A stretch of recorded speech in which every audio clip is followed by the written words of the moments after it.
ہم سب نے یہ تو سنا ہے کہ رمضان المبارک آتے ہی شیطان کو قید کر دیا جاتا ہے، لیکن بہت سے لوگوں کے ذہن میں یہ سوال اٹھتا ہے کہ آخر شیطان کو قید کہاں کیا جاتا ہے؟ تو شیطان کو اللہ رب العزت رمضان المبارک شروع ہوتے ہی رسیوں میں اور جکڑ دیتے ہیں اور سمندر میں اسے پھینک دیا جاتا ہے۔ لیکن یہاں پر اس کا مین ضروری کام یہ نہیں ہے کہ ہمیں یہ پتہ ہو شیطان کہاں قید کیا جاتا ہے۔ یہاں پر ضروری بات یہ ہے کہ شیطان کو قید کر دیا جاتا ہے، لہٰذا اب ہمیں زیادہ سے زیادہ گناہوں سے بچنے کی ضرورت ہے، کیونکہ حدیث مبارکہ میں آتا ہے کہ شیطان انسان کے جسم میں خون کی طرح گردش کرتا ہے۔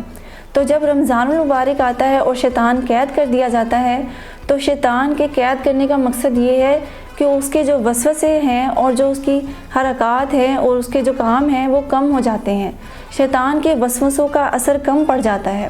اور اسی طرح جب وہ جکڑ دیا جائے گا تو پھر وہ بندوں کو کم ورگلائے گا۔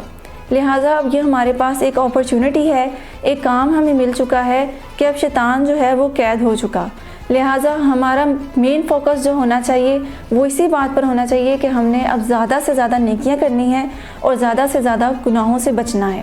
پھر ہمیں رمضان المبارک کا صحیح مقصد ملے گا، اور شیطان کو قید کرنے کا بھی ہمیں تبھی فائدہ ہوگا جب ہم اپنے اندر سے شیطانی حرکات اور شیطانی کاموں کو ختم بھی کریں گے اور اپنے آپ کو شیطانی وسوسوں سے بھی بچائیں گے۔ اللہ رب العزت سے دعا ہے کہ اللہ پاک ہمیں شیطان کے وسوسوں سے بچائے، اور اللہ رب العزت ہمارے ان روزوں کو جو محنت اور مشقت سے رکھتے ہیں انہیں اللہ پاک قبول فرمائے۔ آمین۔ وآخر دعوانا ان الحمد للہ رب العالمین۔